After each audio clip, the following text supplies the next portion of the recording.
Okay, good morning, everyone. Good afternoon, good evening, or good night, depending on where you are. I hope the audio is working. Okay, so welcome everyone to this first STAR session on maps. As usual with STAR sessions, there's ample room for discussion, so please post all your questions that you have during the presentation or during the discussion on Discord, or feel free to use the YouTube comments as well. I will collect these on your behalf and ask them to the presenters. Also in Discord, remember you can upvote questions that you like, so you don't have to repeat the question that has already been asked, and I will use this to prioritize questions that lots of people are interested in. With that, let's first switch to our first presentation, a survey on transit map layout presented by Xiangyun Wu.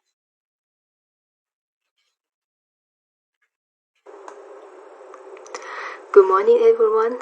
It is very nice to meet you online. I'm Xiangyun. Today, I will present a survey on transit map layout and hope we will have a nice discussion after this video. What are transit maps? It is a representation of public transportation networks, focusing on the connectivity of station and transit lines. Examples include railway services, bus lines, and ferry route. Among these services, the public often use map of metropolitan railways, namely metro maps, subway maps, or tube maps. These maps have a common property. The network structure is often simplified for better readability. This process is called schematization. Schematization is an interesting topic since its effectiveness has been shown in many studies. These two maps, which are drawn manually, show the railway system of Tokyo, Japan. It includes approximately 900 interconnected rail stations and 120 lines. I was living there for a couple of years, but I still take the wrong trains from time to time. It is not easy to manage such a large network, not even visually. The most classical transit maps come from the design of London Underground, while different map variations have been further investigated. Here are some examples: curvilinear maps, concentric maps, and so on. Another category is called K-linear maps. See the second row here, where designers align edge orientation into certain angle categories. Note that not every maps are designed for practical usage. It can be also a piece of artwork. This opens up several questions. How do designers create maps? Can computers be helpful by reproducing this manual process? What factors facilitate the public people to use a newly designed map? Should a company change their official map design? How to evaluate a map? Can a map become universal, or can I have a customized map? To achieve a nice transit map, designers need to first sketch several essential elements on the map, iteratively refine station positions to fulfill certain aesthetic criteria. Then designers can finalize the map with legends. This is a time-consuming and costly process. This fact motivated us to understand what technique behind this process can help us to solve the problem. In this paper, we arranged the existing study by categorizing them into design, machine, and human perspective. Based on this taxonomy, we further present the existing gaps occurring in real-world application by discussing the relationship between perspectives. Here you can see a Venn diagram, and we will use it as an indicator for guiding this presentation. Our contribution of this paper lies on the unified taxonomy of an overview of published work in this field, a full summary of design principle, research focus, and a discussion of potential fusion between three perspectives. Finally, we will show an outline of potential challenge to open up our discussion. We collect our paper not only from a visualization community, but also cartography and psychology communities. Since this is a topic that general public investigate, also for their own interest, we also research book publications and websites. For each perspective, we summarize our finding using a table. Each column represents a paper here, and each row indicates a factor associated with the perspective. So in the design perspective, we classify relevant factors into 3 subcategories: layout and geometry, text and image labels, and visual variables. There are primarily 9 factors in layout and geometry are often considered for design purposes. I will give an overview here, and for more detail, please refer to our papers. The most significant factor in the layout types is the layout types.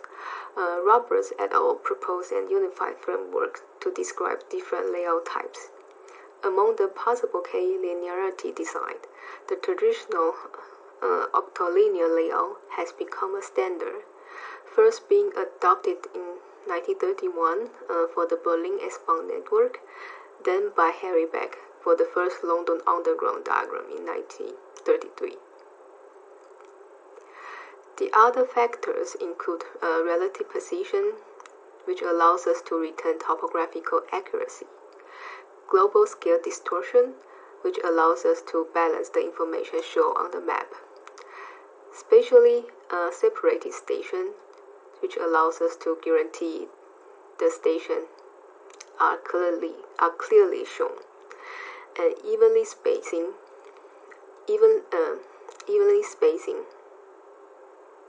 of station to unify the edge length. Simplification of trajectory allows us to simplify line trajectory. Symbolic shapes allows us to emphasize specific topology. Carotid lines allows us to show joint service lines. And finally, zone partitioning allows us to visualize different price zones. We further arrange these factors from macro rules to micro rules to provide how challenge to introduce those rules in a design.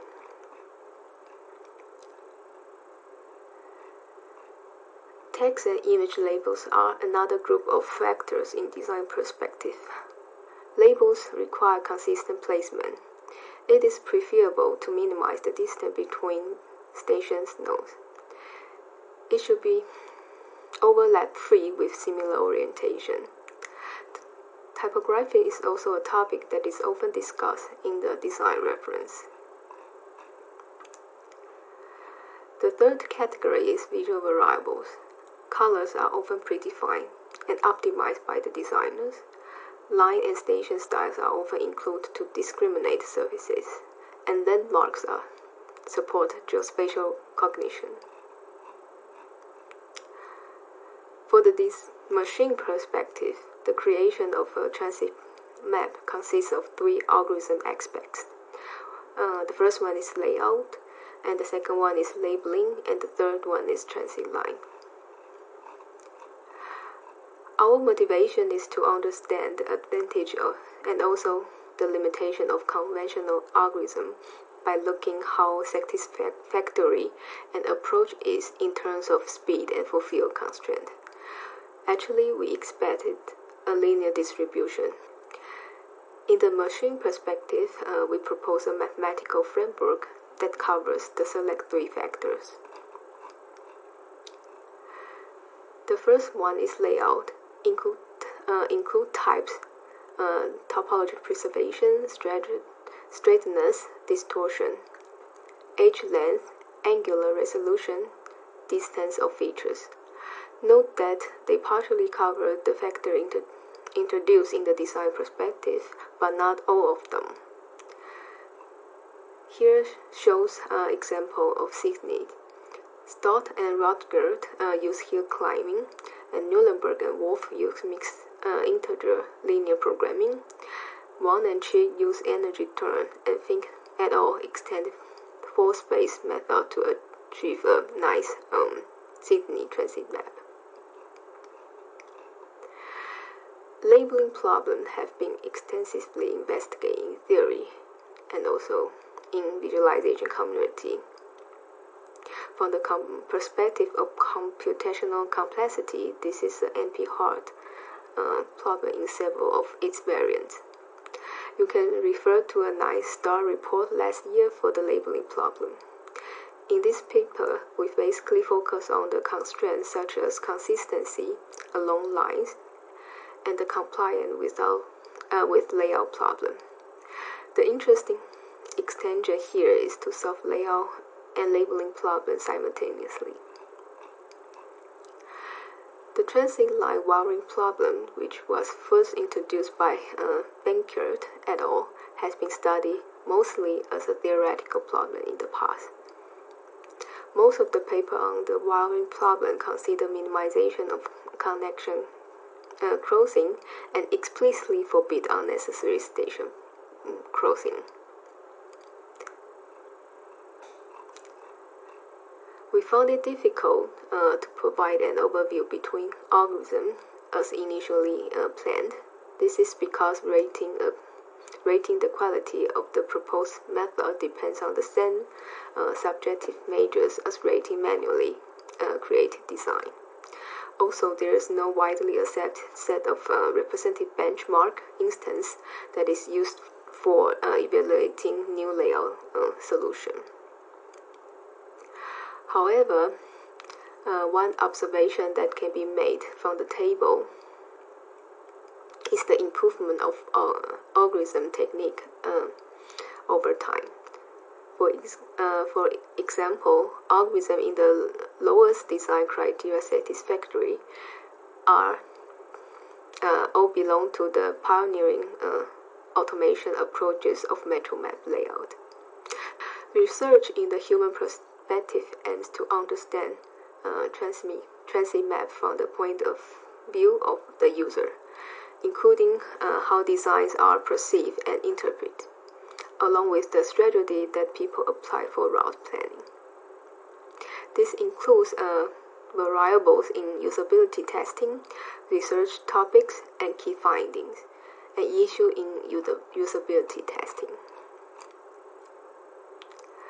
Different configurations can be identified, categorized, and manipulated. For example, map distance was more predictive of journey choice than topographical distance according to Guo. They also present examples of experimental manipulation of layout to investigate. Actually, it has strong influence on route choice. Key findings on the relationship between layout and route preference were also investigated by Guo et al. Bernard et al. Investigate topographical understanding by showing a map with a removed station. It is interesting to see that asking participants to indicate its likely location yielded considerably individual differences.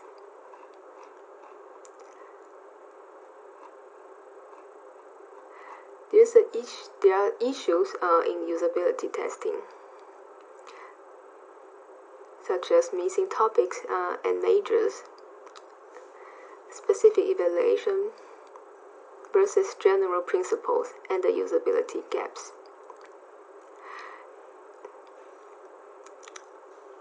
A curvilinear map of Paris Metro is shown here.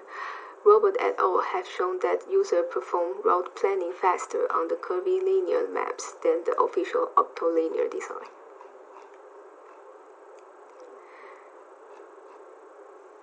So in this slide, we would like to show some fusion between perspectives.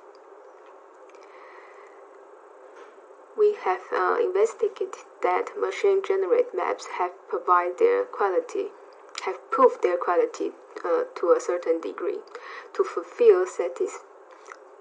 satisfy the visual quality expected from the transit map. To tackle only a subset of criteria in the design perspective is probably insufficient. We also observed that the design perspective has a stronger impact toward the machine perspective, since existing approaches are mostly built on top of the select design criteria. However, formal machine perspective also push design toward more precise principle. Research finding for the human perspective can potentially have a strong influence on the machine perspective. But here, we will show our 10 selected challenge. Since we are transit map lovers, we also designed a transit map metaphor that shows the relationship between selected challenge. Each color corresponds to one perspective as used in the Venn diagram. In design perspective, one major issue with the design perspective is that the principles are intuition-driven rather than evidence-driven. Finding a good combination of existing criteria or exploring a complete design space could give more insight into a relationship of various criteria. In machine perspective, high-performance technique facilitate editing maps by incorporating user knowledge back to the process. Transit maps problems are computationally hard, which implies that we cannot easily find efficient algorithm in general. In human perspective, the conflict between the objective of simplified lines trajectory and minimizing topographical distortion is a source of considerable disagreement in design. The visual quality of machine-generated transit map is still not fully satisfactory. A more precise formulation of every step in the design process is desirable and has not yet been fully achieved. Conducting customers and user surveys is a time-consuming process. Identifying a set of quantitative measures for the usability of transit maps could be a promising interface here. Hi.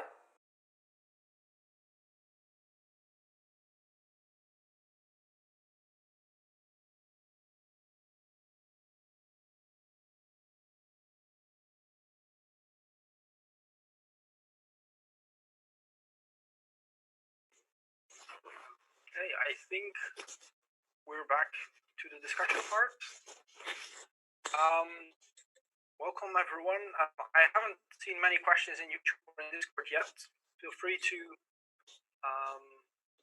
add those while we're waiting. I wasn't quite sure if it finished or did something quick.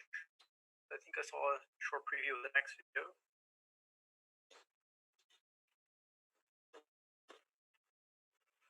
I'm waiting for confirmation.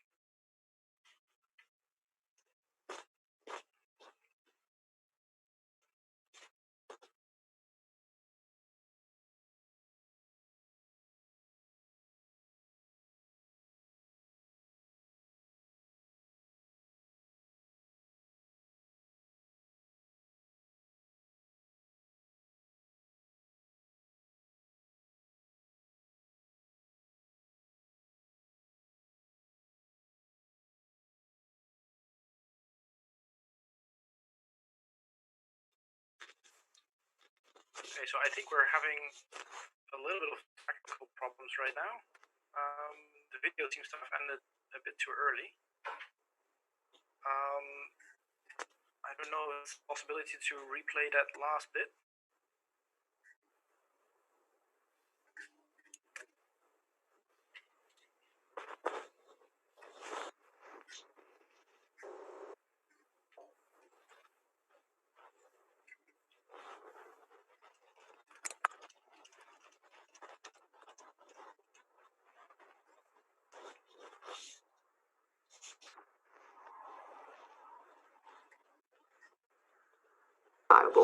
and has not yet been fully achieved.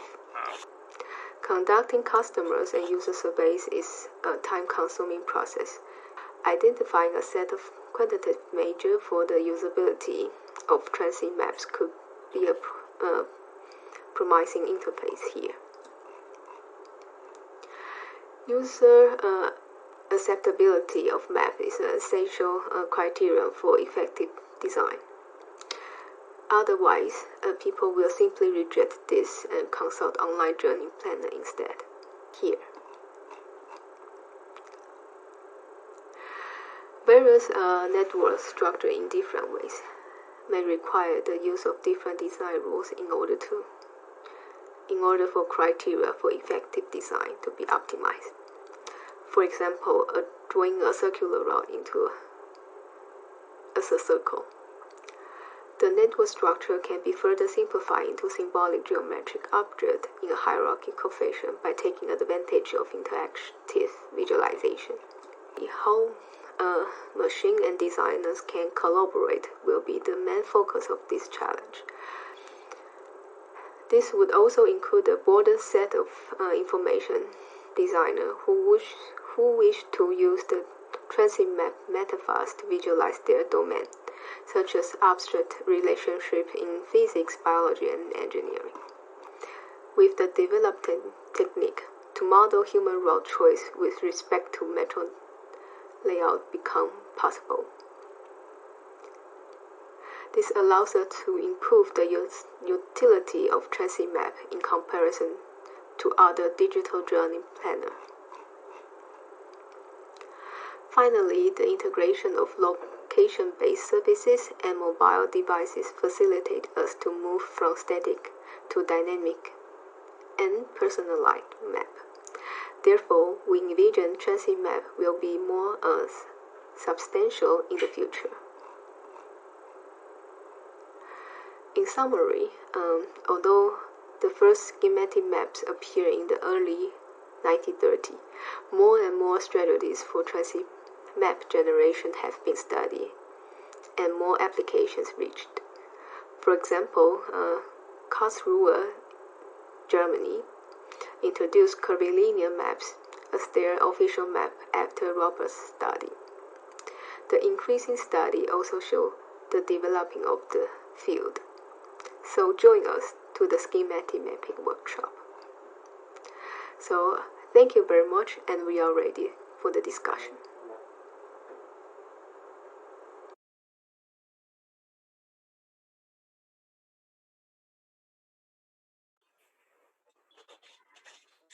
Hey, Xiangyun, thank you for a very nicely illustrated presentation. It was very interesting. I haven't seen many questions appear yet, so hopefully people are actively typing right now. So I'll kick off with a question of my own to start with.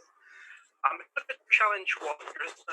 This is a design center challenge, and it says, well, we need to find an optimal set of design criteria to become evidence-driven rather than intuition-driven. So I'm wondering what is needed to move forward to address this challenge. Sorry, can you repeat again? I heard an echo.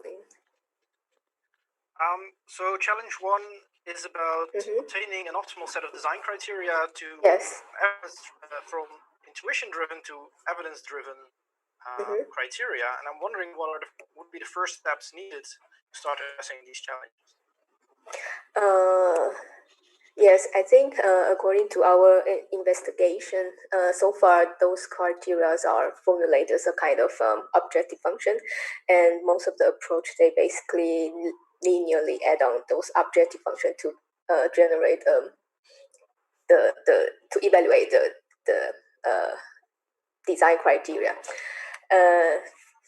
And those design criteria is more subjective initially. And right now, since we can collect more data, for example, like the human floor data in the transportation system, and also collect some behavior from the transit map users, so that we can somehow analyze this kind of behavior more quantitatively and quantitatively, so that we can take this knowledge and reformulate our design criteria into a more objective design criteria than the subjective design criteria from the specific designer.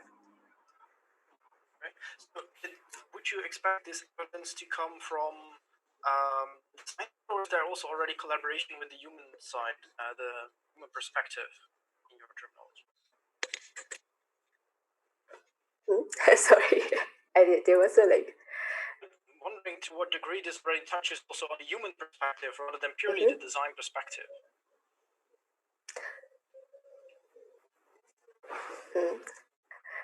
You mean the perspective and what? I didn't get the first sentence. Challenge one is addressing these criteria, and it's assigned to purely the design perspective. Oh yes, that's also already touching on the human perspective already. Yes, actually, the 10 selected challenge are associated with 3 perspectives. And why we categorize the first one into a design perspective, because we think it has stronger weight toward the design perspective in comparison to machine perspective or human perspective. And of course, if they are more balanced, we categorize them into the challenge that is associated strongly to the 3 perspectives. Thank you. We have a question from the audience. Hans-Jörg Schultz is asking, how do you decide on which type of schematization to use? In which circumstances would you use an octilinear map? In which circumstances would you go for a curvilinear map? Switching over to a new design like Karlsruhe did, as you indicated in your presentation. Everything is written also in our conclusion. We have no declaration for which map is the best, or in which circumstance should a user use which type of map. I think this really strongly depends on the future user study we need to conduct, because so far all those knowledge are not kind of integrated yet, and some people focus on some evaluation on human perspective, but the whole pipeline is not linked yet, so far as my understanding. And in the future, I think it would be nice to complete this pipeline so that we understand in what certain circumstances the user needs what type of map. And there was evidence in the past people are using octilinear map as a gold standard. I think still until now, but there are several studies also shows that the curvilinear map actually perceptually help map reader to find the route more efficiently. So there are several remaining tests left in order to understand or answer these questions. Yeah, and if my co-author also want to answer this or add some comments, it's also welcome, I think. Okay. I think they all agree with you by the looks of it. Okay. Excellent. So I'll ask another question while I'm waiting for other questions to come in. In challenge 8, it's sort of the human in the loop. And you're saying, well, we should really merge the working of the machine perspective and the working of the design and human perspective into making maps, right? So you do part automation, part human design. I'm just wondering if you take one step before that and think about how a designer currently would make a map, and how the algorithms that are published so far make metro maps. To what degree do those processes already align, or is there need to restructure the way algorithms work, or maybe restructure the way designers work to actually address this challenge? Yes, I think there are 2 directions in this human visualization system. And the first one is if you consider how good those design criteria has been transformed into a machine understandable objective function. If you take a look at the vector we collect in the design perspective and also in the machine perspective, you will find out that they are partially overlapped, but they are not completely equal. This means that there are some design criteria it's not easy to be formulated by kind of mathematical objective function. For example, like the minimize distortion of a map. How do you define this? In the current state of art, most of paper define this in a way that they try to minimize the mutual distance between the original at the station, the mutual distance of station between the original maps and the default map, and try to even minimize the distance. And they consider this is this minimization objective function for the distortion. However, I mean, there are a lot of ways you can consider of distortion. It could be line orientation, and it could be other different factors, not only the distance between station. So there is no clear measure for this at the moment. And the second part is how we can involve the user integrated into this visualization system. I think this requires some interaction, and the performance of the system need to be efficient enough to support this interaction feedback with the users. And this can be helpful not only for metro maps, and there are also some group of people that are using metro map metaphors for visualizing their relationship data, for example, like biological pathways or some company relationship or some anatomical data set. So in order to involve user, we have to provide some flexibility and capacity to introduce new design criteria and also new idea from the end user, so that we can create a more usable system, not only for metro map, but also and open up other possibility for different applications. Okay. Just thinking ahead of, suppose you would develop such a human in the loop system, what steps would you need to actually get that adopted?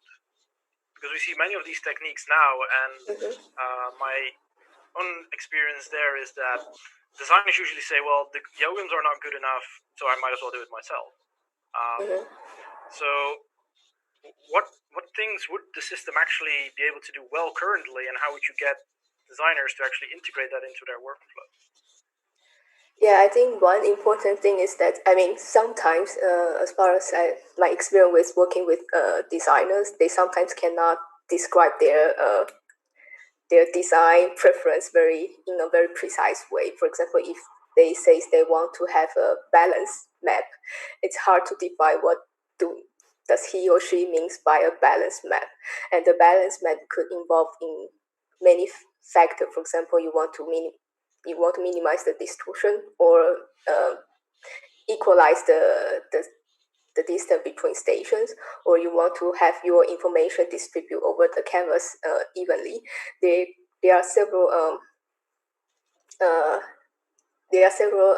design sense based on this designer, but there is no commonly agreed measures that can be used for the algorithm at the moment.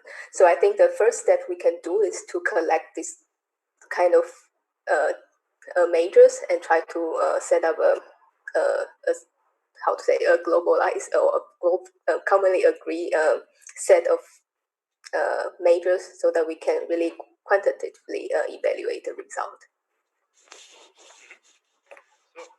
I think you also touched upon this in your presentation, where you're talking about doing quantitative evaluation as a proxy for usability.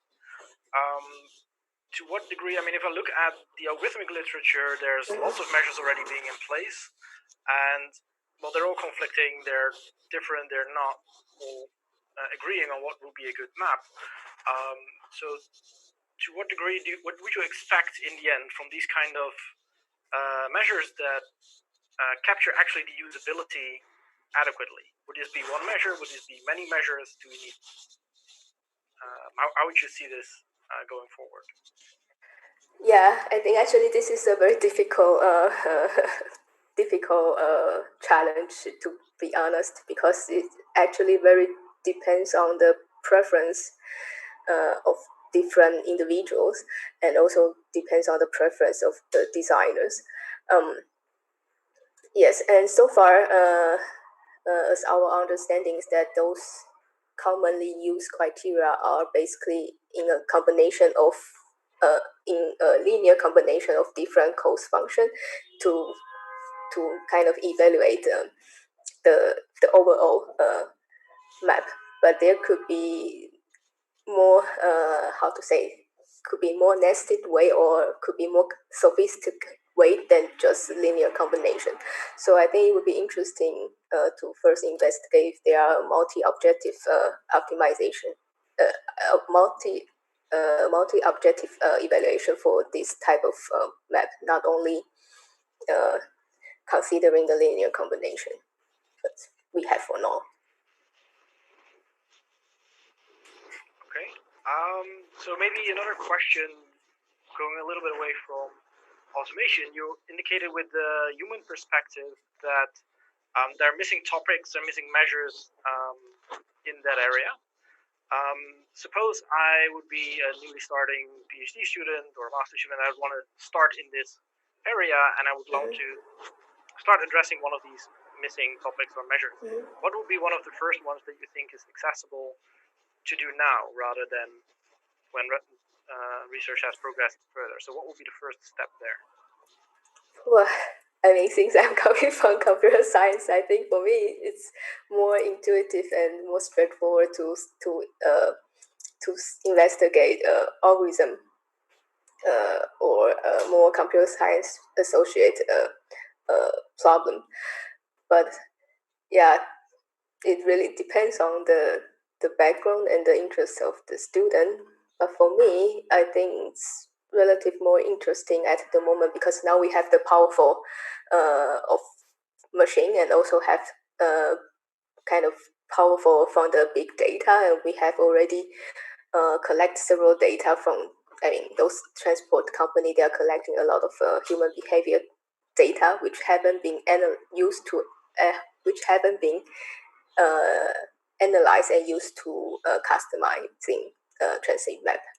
So I think it would be an interesting topic at the moment to first analyze the data, and first identify what kind of needs and usually a user require when they are using this type of maps. Thank you. Still inviting more questions. We have about 7 more minutes of discussion, so if you have a burning question, feel free to ask. In the meantime, I would continue with maybe a bit of a devil's advocate question. It's a very typical question that everyone asks with Metro Maps. If I think about sort of the typical current user and I need to navigate through a city, I grab my phone, I say I need to go from A to B, and Google tells me. So what is the role of the Metro Map in current mobility? Yeah, I mean, I totally agree that if you are inputting a source station and also a destination station, it's easier. You get the route and just follow the route without thinking.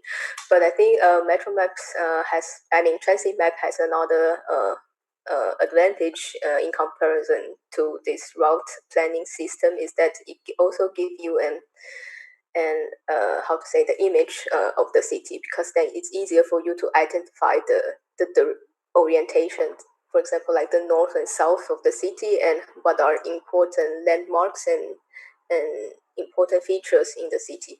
I mean, of course, in the worst case, you may run out of your battery of your mobile phone, and you need to have some pre-knowledge in order to survive in the city. But I think in general, in comparison to this route planning system, it's also helpful for the not only the citizen but also the newcomer to understand the basic structure of the city. For example, if you take a look at the book from Silvervik, he's a designer who designs kind of he designed common visual language for transit map, and he called him this one world map. So what he did is he tried to extract the symbolic structure of the city. For example, maybe in Beijing, you can see they are a centralized ring. They have two concentric rings in the center of the city, and also in Tokyo, they also have a dominant circular line.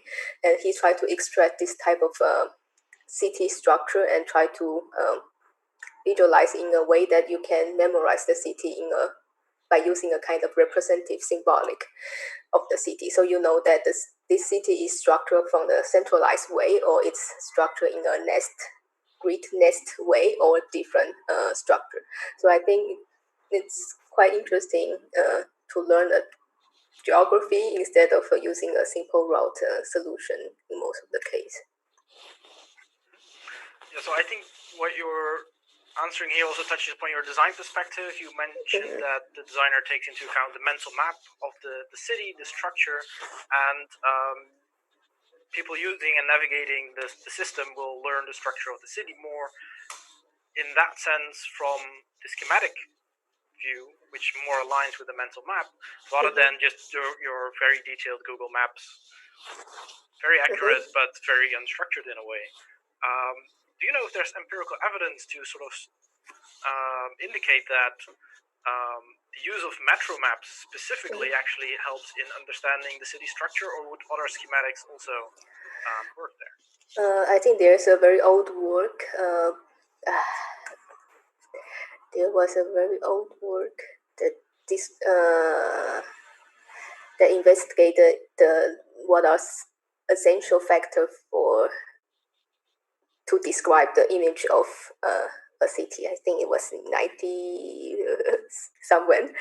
But I think also in 2015, there was a researcher in Japan. He tried to investigate how a non-Tokyo citizen has their own image for the Tokyo city.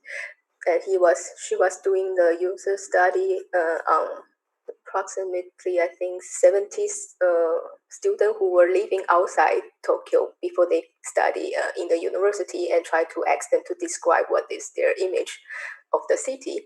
And interestingly, in the study, they found out that there are more than approximately 60% of participants, they are drawing this circular Yamanute line in the Tokyo city as a symbolic or a representative of their image to the city.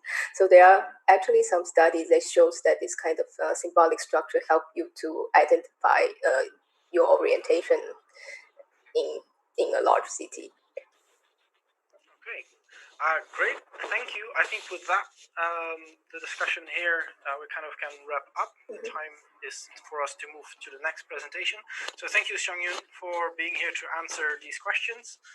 It was very interesting work, and also thanks for all your co-authors, which we didn't hear, for being here for mental support, but I think they all just agreed with your answers. So thank you very much.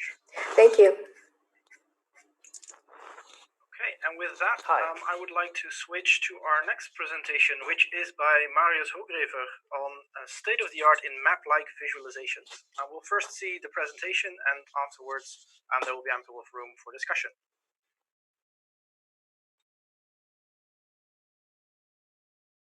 My name is Marius, and in this presentation I will introduce you to the state-of-the-art in map-like visualization.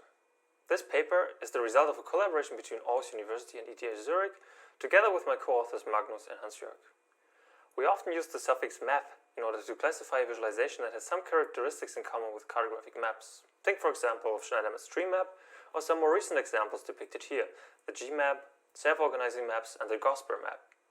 In recent years, the term map-like visualization has been used more frequently to describe this type of visualization under one umbrella term. However, up until now, there was no clear definition as to what exactly qualifies as being map-like and what does not. And as a result, the field of what is considered map-like these days is vast. This makes it rather difficult to draw conclusions as to which map-like technique to use for which visualization problem, because there's no common frame of reference to compare them against. To solve this problem, we looked into the definition of map to transfer it back to visualization. And here we found that this definition changes over time with the way in which maps are used. Recently, for example, the ubiquity of digital maps and GIFs have had a great influence on that definition.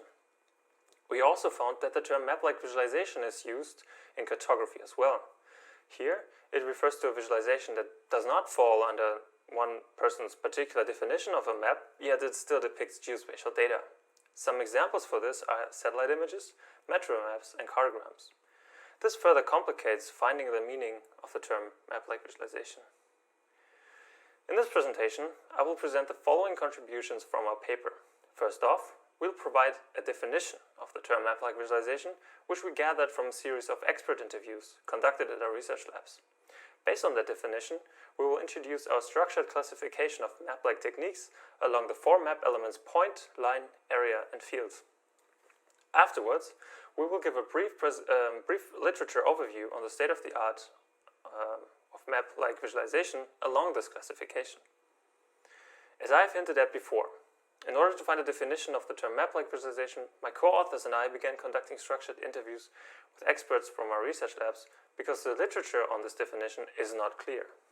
We asked them for their personal interpretation of map-like visualization and how they would personally distinguish it from regular visualization and cartographic maps. In these interviews, experts characterized different types of visualization as being map-like, using either of the two interpretations that are shown here on this slide. The first interpretation of the term applies to maps that have been abstracted in order to visualize a thematic attribute. And as such, it reflects the literature on map schematization. The second interpretation of the term referred to visualization of abstract data that is made to look like a map. This reflects the literature on so-called metaphoric maps. That term is, however, also used to describe visualization of schematizations, so we refer to the particular perspective as imitation instead, to avoid naming conflicts. We could interpret the two perspectives as being dichotomous, or as an intuition, one could also say that while imitation makes visualization more like a map, schematization makes a map more like a visualization. We summarize our findings in the definition of the term map-like visualization as follows. A visualization is map-like if it either imitates or schematizes a cartographic map. We can see on this slide that both perspectives describe transformations of base visualizations into something map-like. And in the beginning, we already noted that the field of map-like visualization is vast. And so as a next step, we would like to find a classification of visualization in order to better distinguish these techniques from each other. In order to do so, we need to specify the characteristics of each particular transformation. And so, we describe these transformations by the type of map element in the visualization that is affected by it.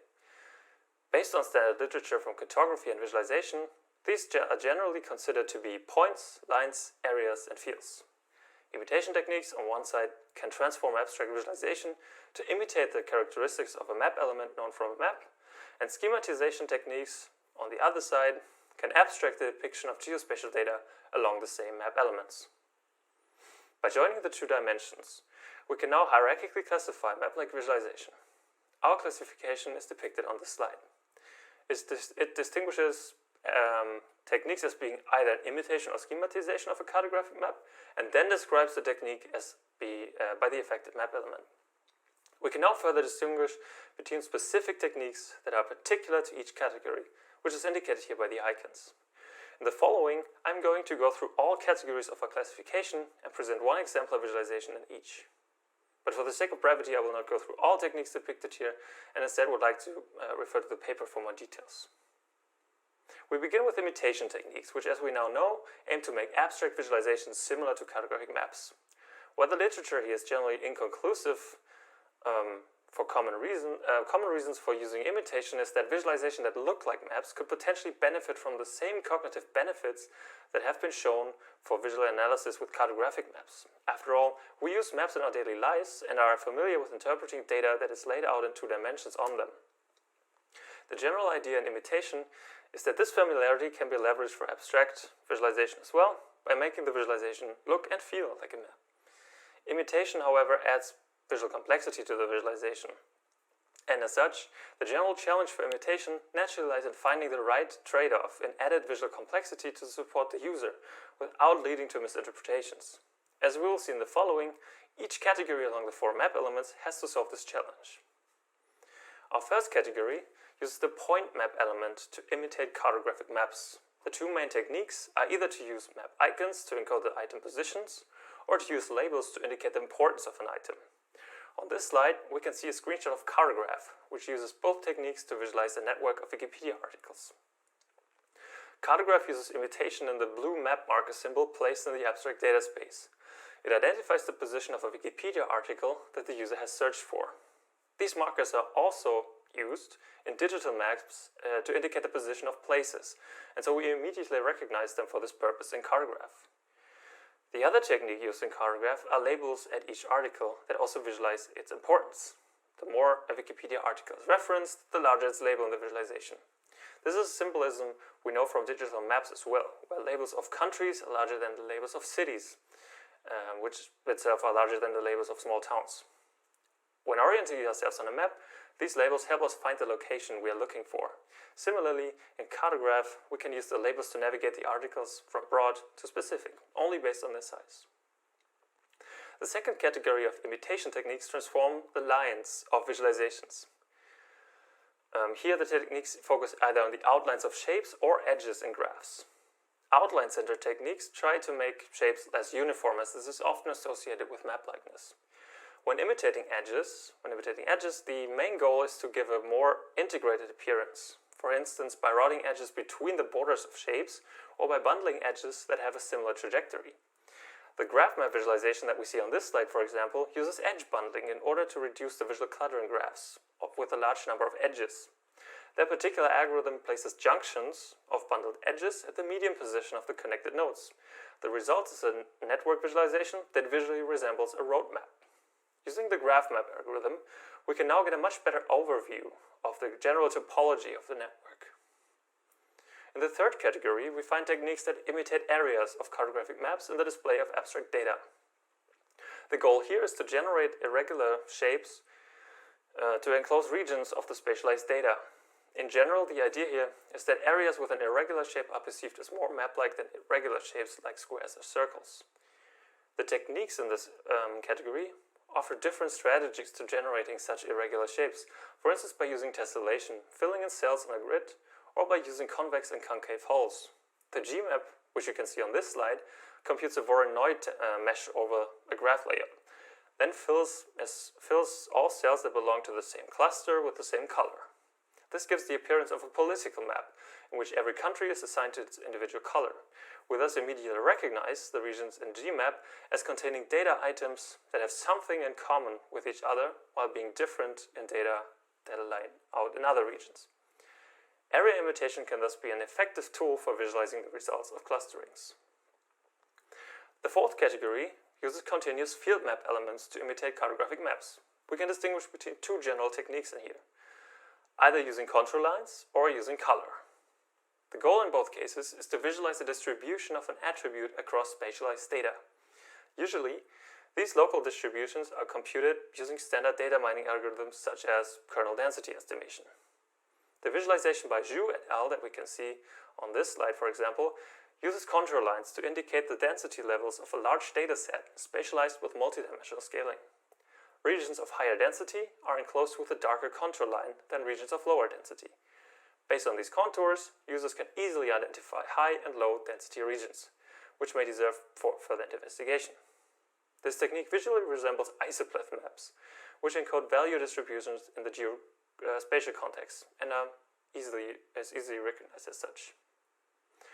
Now that we've seen examples from the literature for all categories of imitation, we will move on to the second perspective of our classification, schematization. And to recap, schematization refers to transformations of cartographic maps that make them look more like a visualization. The general idea here is to put emphasis on thematic data. In contrast to general thematic mapping techniques, schematization in the process abstracts the geospatial context of the map, for instance by distorting positions. And as a result, orientation on a schematized map becomes increasingly difficult with the degree of that abstraction. Yet one of the main benefits of using a map for visual analysis in the first place is that we are able to see the data in the context of its geographic location. Therefore, the challenge for schematization lies in finding an abstraction of the original map that can still be read in the geographic context. Again, we will briefly go through the four categories along the map elements, point, line, area, and field, introducing the main concepts behind each and showing example visualizations. Again, we begin by looking at techniques that affect the point map element. And here we find techniques that reduce the geospatial accuracy of individual data points on the map, either to avoid overplotting in dot maps or to make geospatial networks easier to read. In both cases, the geospatial position of point elements on the map is distorted. The pixel map techniques by Keim and colleagues, shown on this slide for example, changes the local scale on a dot map, stretching out densely populated regions into less populated neighborhoods. We can see how the positions of the dot map is gradually distorted from top left to bottom right. While this heavily distorts the geographic context, the technique maintains the neighborhood relationship, with points that are plotted next to each other in the unschematized map also being drawn next to each other on the schematization. In the next category, we find techniques that abstract the structure of line elements. Techniques in this category either make paths easier to follow, encode thematic data into their lengths, or they simplify the outline of the shape of regions.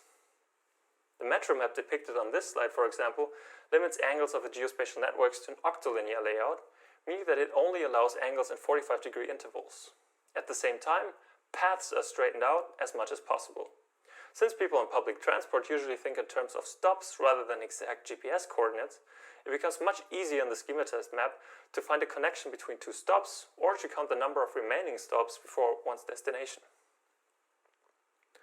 Next, we will have a look at area schematization techniques that transform regions on maps to encode a thematic attribute. These techniques are also often referred to as area cartograms, a well-researched field in cartography. The techniques we found in the literature are either deforming the shape of regions to shrink or increase their size, encode the attribute into regular graphical shapes like circles or rectangles, or fill in cells on a regular grid. Nosrat and Kaburov describe area schematization techniques by the inherent trade-off between geographic accuracy of generated areas, the topological accuracy, and the accuracy of the depicted attributes. The example we see on this slide visualizes the results of the 2016 general US election by assigning hexagonal cells to each state. Each seat in the Electoral College is depicted as a single cell on the cartogram, so we can clearly distinguish states with high impact on the overall election result, meaning that the thematic accuracy of this technique is high. However, geospatial and topological accuracy are low due to the inherent distortions of using a regular grid. Yet in contrast to thematic choropleth maps, this cartogram gives us another perspective on election results. The last category is field schematization, in which continuous fields are used to schematize maps. Generally, we can distinguish between techniques that stretch the underlying grid to encode the attribute and techniques that use visual density to encode the attribute directly. Both are dealing with continuous data, for instance, elevation data, local precipitation, or the natural hazard risk in a region. In contrast to techniques for area schematization, field data is available quasi-continuously over a regular grid rather than represented by a single value per region. The visualization we see here, for example, shows the risk of earthquakes across Europe through field schematization. First, the risk is computed from a series of simulations for each position on a regular grid laid over the map. Then the size of each grid cell is distorted in order to reflect the relative risk in each cell. And so, we can see that the risk of earthquakes is generally higher in southern Europe, indicated by the heavy distortion in that region compared to the shrinking in the north. And with this, we have seen the brief overview in the literature for map-like visualization. Next, we will show how our classification can be used to specifically characterize the map-likeness of a visualization. Let's, for example, have a look at this visualization by Groneman and Junger and use our classification to characterize its map-likeness. We can see that the visualization uses techniques from the line, area, and fields categories, and we can further define which particular technique is used in each category. We have now characterized the map-likeness in this visualization and can use this insight to compare it with other techniques. For instance, we could look at Cartograph by Sen and colleagues. We can see that, compared to the previous example, this visualization also applies a mutation to 3 map elements, yet using rather different techniques. This is an important observation, as map-likeness is no longer confined to something that merely looks like a map, but we can make qualitative comparisons about that map-likeness. We hope that this opens up the field of more generalizable evaluations of the benefits of using particular map-like techniques to visualize data. With our classification in mind, another question that naturally arises is how we can use map-like visualization to support related tasks. In our paper, we have thus investigated both interaction techniques and tasks that are supported by map-like visualization. Here, I will briefly introduce the task and discuss one example technique that supports them. More details about tasks and interactions can be found in the paper. The first task that we found applies whenever the user needs to find the position of an item in space. A good exemplar technique to identify locations are point imitations, such as the ones used in Cartograph. The location is highlighted by a map marker, which stands out against the remaining map elements. At the same time, hierarchical labeling helps us identify Wikipedia articles that are referenced frequently or less frequently referenced once. The second task applies whenever the user has already identified a location or region and is now interested in the value of a thematic attribute at that location. Here, field imitation techniques such as BogMap, that is depicted on this slide, are helpful as they encode the distribution of a variable across the visualization. Furthermore, in order to assess distances, line schematization techniques can help that stretch out the path with regards to the elevation. Then, placing multiple stretch-out paths next to each other, assessing their lengths becomes much easier. Lastly, in order to trace a path, we propose using line schematization techniques like those that reduce the angular resolution of paths. For instance, using the metro map depicted here, which is designed for this exact purpose. Up until now, we've seen how map-like visualization can be applied to geospatial and abstract data. However, in the course of our research, we've also found examples of map-like techniques outside these domains. And we believe that these can benefit from having a closer look at these techniques. First, we believe that visualization of spatial yet non-geographical data could benefit. Here, for instance, we can see an example of field imitation applied to data scores on the basketball court. Similarly, we've also found schematization and imitation techniques applied to visualizations of three-dimensional depictions of Earth that are not maps. Here, for instance, we can see two examples where field imitation and schematization techniques are applied to three-dimensional representations of Earth. In our paper, we have provided a hierarchical classification of map-like visualization techniques. This classification was motivated by the first formal definition of the term, which we obtained from a series of expert interviews which we conducted at our research labs. Using this classification, it is finally possible to qualitatively define the map-like characteristics of a visualization. Furthermore, we offer the first comprehensive review of map-like visualization techniques across both Infovis and cartographic literature. The slides to this talk, including some additional materials, can be found on our companion website. For any questions, please do not hesitate to contact me or my co-authors. And with this, I would like to thank you for your attention.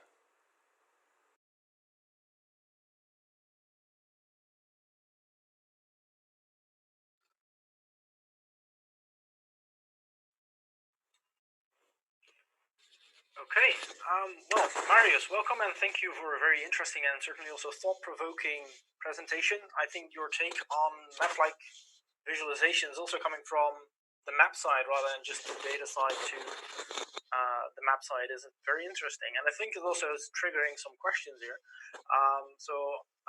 Paraphrasing from a question by Tina Speckman, she's wondering why this particular way to get to a map-like visualization definition via expert reviews, instead of also aligning with cartographic literature, where she's referring to the book by Dent et al. On thematic maps specifically. And schematization and cartograms by that definition and by that literature seems to fall squarely within the cartographic realm of maps. I was wondering your take on that. Yeah, so thank you for that question. I can definitely see that I need to explain something here. So we're making no claim about what a schematization is or what qualifies as thematic mapping versus schematization. We're trying to bundle the literature on map-like visualization. We see schematization as one example of map-like visualization from the cartography perspective. We don't have to align with the literature on cartography because we're not going against that. We're actually picking up the fact that schematization is taking something that is a visualization of geospatial data and then abstracting it into something that is considered map-like and not a map anymore. And so I guess that's what I have to say to that question. So how would you then start drawing the line? I mean, thematic maps, even what I think you're referring to as cartographic maps, things are distorted, moved around, changed, exaggerated in all kinds of ways to make the map more legible. So when do you start drawing a line between what is schematization and what is not schematization? So the generalization is definitely part of the geographic or cartography way of working, or making a cartographic map involves generalization in general. We see that map-like visualization is achieved whenever someone comes up with a schematization that makes the depiction of geospace so inaccurate that it can no longer be used as a map in the classical sense. So schematization would then be everything that distorts positions of points on a map. So instead of going for geospatial accuracy, the goal of the schematization is then to emphasize thematic data over the geospatial accuracy of each depicted map element.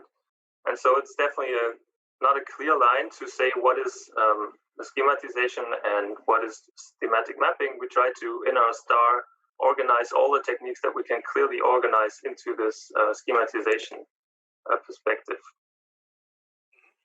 Okay, so you're mentioning we're trying to organize the schematization work. So sort of follow-up question in that is also by Bettina Speckman. She's observing that some techniques seem to be omitted. So she's, for example, referring to your cellular techniques, for which you're referring to a paper by Field in 2017. She's referring to mosaic drawings and cartograms of an earlier Eurovis paper, and she's wondering why that one was, for example, was not cited, but also how that combines with your claim that cellular techniques have moderate statistical accuracy and low geographic accuracy, whereas that paper seems to achieve near zero cartographic error and at least anecdotally also very good spatial accuracy. Yeah, that's another good point in that question. So in our star, we clearly make the point that we're not trying to be a survey of all schematization techniques of all imitation techniques. We're trying to build a framework of describing map-like visualization in general. And so we refer to, we collected lots of literature and then built up the classification and then decided on what techniques there exist in each of these categories along the map elements, point line, area, and field. And we're not claiming to have included every piece of literature, and it was definitely not a conscious decision to omit this particular work. We're just trying to give an overview of the existing techniques. And on the second half of the question regarding the geospatial accuracy and the thematic accuracy, here we're referring to the state-of-the-art on cartograms that was presented by Nosrat et al. In Eurovis a couple of years ago, where they make this distinction between geospatial accuracy, thematic accuracy, and topological accuracy, and we just refer to their distinction of how cellular techniques in general fall in this classification. So whenever we introduce distortion in our visualization, that naturally gives us some geospatial error. And I believe that in the classification by Nosrat et al., the reason why they gave moderate to cellular techniques is because they're not exactly 100% geospatially accurate, but they have some degree of distortion in there, and so that makes them moderate. It's not to say that this particular technique that was discussed here in the chat is not highly accurate, but that in general cellular techniques have distortion in them, which makes them moderately accurate according to that classification. So I'm just wondering, you're saying, okay, in this earlier state-of-the-art report, they mentioned that, well, okay, but you need to do some distortion. So it is maybe not perfect geographic accuracy, but this seems to be inherent in any cartogram. I mean, the entire principle of a cartogram, in my understanding, is you distort to show value by area. So I'm wondering what would be a cartogram that then actually does not achieve geographic accuracy. I mean, so some examples for that are, some examples for that are the cartograms that scale the areas in place. So they're taking areas and then resizing them in place without shifting their geospatial position, but keeping them at the center of where the region lies on the original map, and then just scaling the size of that region. So all the topological accuracy is lost because you can no longer maintain connections between states, but between regions, but the position of where that region is located on the map is the same as in the schematized version as in the original. Okay, so geographic accuracy is really defined as the displacement between yes. original location. Okay. So I'm also wondering, so maybe a bit back towards the definitions of map-like visualizations. So you're also saying we're not trying to necessarily align with cartographic literature, but if I also look at the ICA definition on maps, at least the last one that I saw, it says anything that has spatial relations as the primary relevance are effectively maps, which would mean that schematic maps and everything also falls within the map domain. And how would you compare that to your definition? How do you think that adding this perspective, this slightly different perspective on map-like visualization versus map, what structure does that bring to the literature that we didn't have before? Oh, that's another good question. So in the beginning of collecting literature for the state-of-the-art report, we set out to find a definition as to what map-like visualization was. And so we looked at what actually classifies as a map in order to then transform that into, or learn from that to build on map-like visualization and find some structure there. And we found that this discussion as to what classifies as a map has changed over time and is often subjective to the cartographer and the way that this cartographer is working with geospatial data. And so the definition that you mentioned by the ICA has this rather broad interpretation of what a map is. And so it classifies definitely many perspectives on what a map is under this definition. And so because this naturally means that some of the visualizations that we present as being map-like are also fall under this definition of being a map. So the challenge that we have in our star is then to distinguish, okay, some people claim that their visualization is map-like, some say it's a map. How can we find our position in between these two interpretations? And so we don't say that something that is map-like is no longer a depiction of geospatial positions or so. So I guess it remains subjective as to which definition one applies to maps and what to map-like visualization. Okay. So we've talked a lot about sort of the schematization side of you define as map-like things. So let's switch a little bit to the imitation side, which we haven't talked about much yet. We have a question by Michael Buttinger. It indicates more of a comment, but I'm just going to read this out live. To me, the most important feature of a map is the mapping, mostly between coordinates, the cartographic map, and the features such as geographical features, physical quantities, and so on. However, in map-like visualizations, you have identified examples where the global spatial position of features didn't matter. So where's the mapping in map-like visualizations? That's a good point. So the absolute position as to where we place data in projections of multidimensional data, so where we place that in our spatialization of multivariate or multidimensional data, often relies on what, or depends on what algorithm we use to position data items in space. And so the absolute position is usually not meaningful in itself, but as soon as we look at the data in context with other positions, then we can say that things that are close to each other, for example, if we use multidimensional scaling, the things that are placed close to each other in a plot made with multidimensional scaling is similar to other data in that region. And so the process of generating this spatialization then, I guess, would be this part of map-like visualization, the mapping part of map-like visualization, of laying out data in space.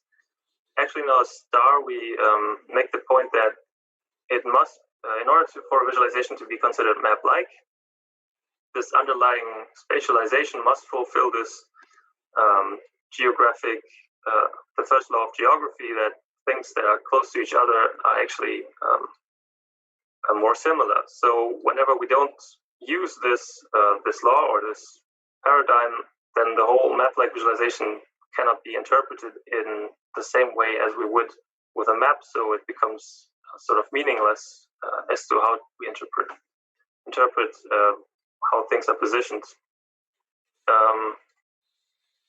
So I guess it's an important part to have a spatialization underlying the map-like visualization that generates meaningful positions.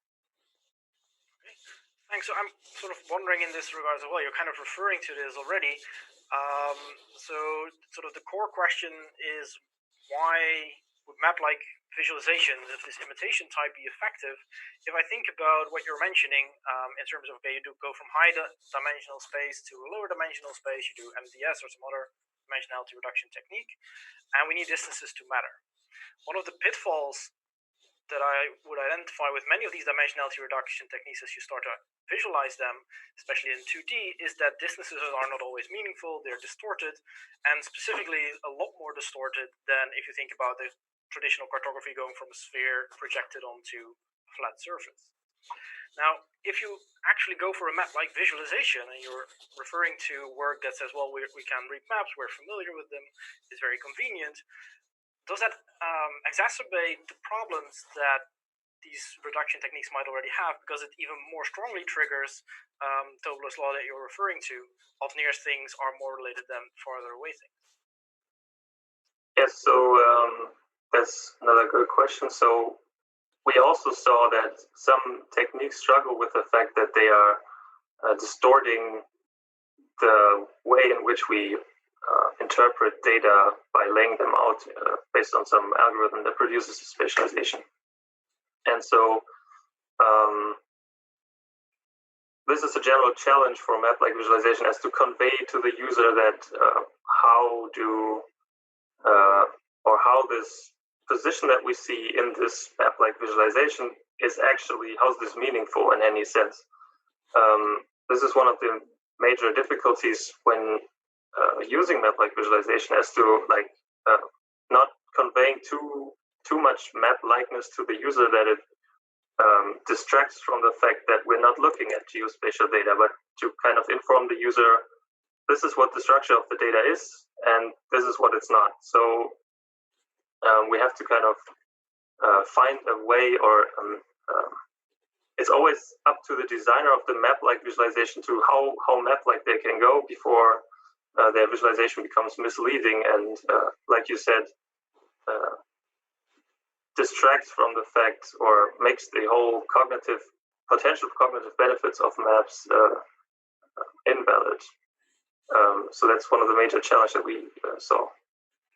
Okay, so I think your answer here nicely leads to a question by Martin Nullenberg as well that he already posted on Discord. So he's wondering, you present the framework to assess map likeness of a visualization, but how do you go forward from that? Would it be a good thing to be map-like for visualizations? And sort of touching upon the last line you just mentioned, is when should one go for a map-like imitation, a map-like visualization, and when shouldn't one? So how does the designer decide? What are the criteria there? That's another interesting challenge that we found, is that there's no, or only few evaluations as to how the cognitive benefits of maps actually apply to map-like visualizations. So it's hard to say when map-like visualization is effective. In our STAR, we give some pointers in the task perspective where we say, okay, in order to facilitate a certain user task, such as identifying a location or tracing a path on the visualization, you could use this or that imitation technique that facilitates that. However, there's the big challenge of saying how does this imitation technique actually improve cognition?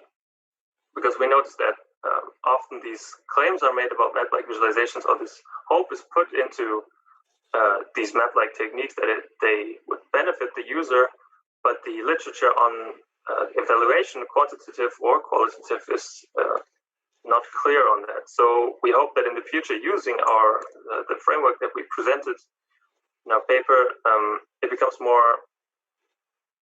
possible to actually draw these conclusions, because now people can say, oh, map-like visualization uses this and this and this technique, map-like technique, and this is how using using these techniques, users performed better or worse in this and this task. So we hope that giving this framework, we can now answer this question in the future at some point, that actually gives designers a way of saying, okay, I need so and so many map-like techniques to benefit the user. Right. So I have mostly a comment by someone that I'm assuming is an alias called BagelOrb. And I'm just quoting, defending your STAR by saying that the concept is subjective and included subtypes of maps weren't meant to be exhaustive. He's sort of indicating that is a little bit problematic, in the sense that how does that then compare to different other work?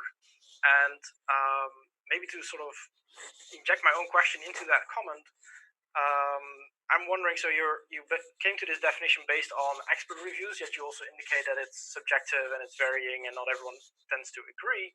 And if I look into your report, you've interviewed, I believe, cartographers in Zurich and visualization experts in Aarhus. But if this is so subjective, and there might actually be variations globally on how people perceive maps and map-like visualizations, is this representative of a global take on map visualization, or how would you move forward for that? So, yeah, I could definitely see the challenge here that that by looking at two different user groups and then getting two different perspectives might seem highly subjective. We believe that or let me rephrase that. So we also have shown that map-like visualization is present in other fields that we weren't able to completely include into our STAR. So we've shown that, for example, in sports visualization, where we have no clear geospatial positions, but somehow locations on a basketball field, for example, there's also the use of map-like techniques. And so what we then found is that, I guess if we looked at or asked people who are sports visualizers, they probably would have a different perspective into that as well. However, the literature didn't really reflect the fact that map-like techniques can be used here as well. So that's why we limited ourselves to the cartographic and visualization perspective, because those were the most, those gave us the most options, contained the most literature on the field. Okay, so if I may briefly follow up, I understand that you can't touch upon all communities that do something with spatial visualization there, but also in your report you're writing that, I mean, if you just purely think about the definition of a map, it's not very, there's not a general consensus on a very strict definition of a map, right? I mean, there's various people have different views on what exactly makes a map. So I'm just wondering, I mean, you interviewed cartography, you interviewed visualization experts in these specific locations. Would you expect, yes or no, and why, the same outcome of a map-like visualization if you would interview Chinese cartographers, if you would go to Australian cartographers, if you would go to South America. I'm just wondering about how that transcends sort of the selection that you have. So the selection of users that we had was based on one location, so one research facility. So I can't make any generalizations about how other people would answer, but I expect them to fall under the same paradigm that either we use something that is already a map and then make it less like a map by schematizing or abstracting from it, or we take something that is not a map and then make it similar to it, and then achieve this map likeness that way. So I guess in that sense we would find similar perspectives, but of course I can't make that claim. Yeah, very understandably, you cannot generalize just that by making that claim. So maybe taking, I haven't seen any other questions come in, so maybe taking, sort of revisiting a little bit of the earlier discussion, you mentioned that, and also in your presentation, that you've identified these tasks coming from cartography, like identify locations, retrieve values, and these kind of tasks that people aim to do with cartographic maps or maybe schematic maps as well. And I'm wondering in what way they actually apply to the imitation side of map-like visualizations. If I think about visualization and visual analytics, they have a very broad spectrum of tasks, which will include these, but also many, many other tasks, and synthesize thinking on a much higher level on the data that is visualized. So could you reflect on that? So yes, definitely, that's another good point on the task there. So in our paper, we discuss tasks in the sense that those are atomic operations that one can do on both on a map and a visualization. So these are things like identifying locations, retrieving values, and so on. So these are very atomic, small operations that are applicable to both visual analytics in the abstract world and geospace. And the field in visualization that looks into what tasks there are has, like you said, these more higher level interpretations as to what people want to do with visualizations. But we claim that using our framework of these very low level atomic visualization tasks, we can support all these, or we can concatenate them or support these higher level tasks as multiple of these lower level tasks. So whenever we have some higher level tasks, we can break it down into these small low level tasks that have to be executed on the visualization. And then using our framework, we can suggest what map-like technique to use to support these individual subtasks of that higher level task. Right. So maybe we're almost out of time. One last question for you, just to reflect on. If I look at the examples that you give of map-like visualizations coming from both sides, imitation seems, just at a glance, looking at how they are rendered and presented, seems actually much more cartographic map-like than the schematization side of things. So somehow, if you think about this as a continuous scale of visualization to map, and map-like is somewhere in between, they seem to cross. Do you think that is desirable, intentional, or is there some room to change things there? So this map-like spectrum that you mentioned right there is, like you said, between something that is a visualization on one end and a map on the other end. And then schematization is going from the map towards the visualization side of things, and then imitation would be the approximation of a map using imitation. Now, on the value of this, in the sense of how the schematizations often look more like a map than imitations, I guess that is just, we can still interpret this data in its geospatial context in a map-like sense, because we know that it is geospatial. Whereas with the imitation, we look at abstract data that is not geospatial, and then can draw this, or then the authors of or designers of map-like visualization try to drive this further into the geospatial similarity, so that people immediately recognize the procedures that they, or the interpretation that they used to from map, to apply this to the abstract data as well. And on the limitation of that, like we said, we need some more qualitative and quantitative evaluations on the actual user behavior or cognitive benefits of using schematization or using imitation. So the limits on how far can we drive imitation before it becomes detrimental, or how far we can schematize map until it's no longer recognizable as such, have to be evaluated. Whether or not they are desirable, that would be difficult to answer.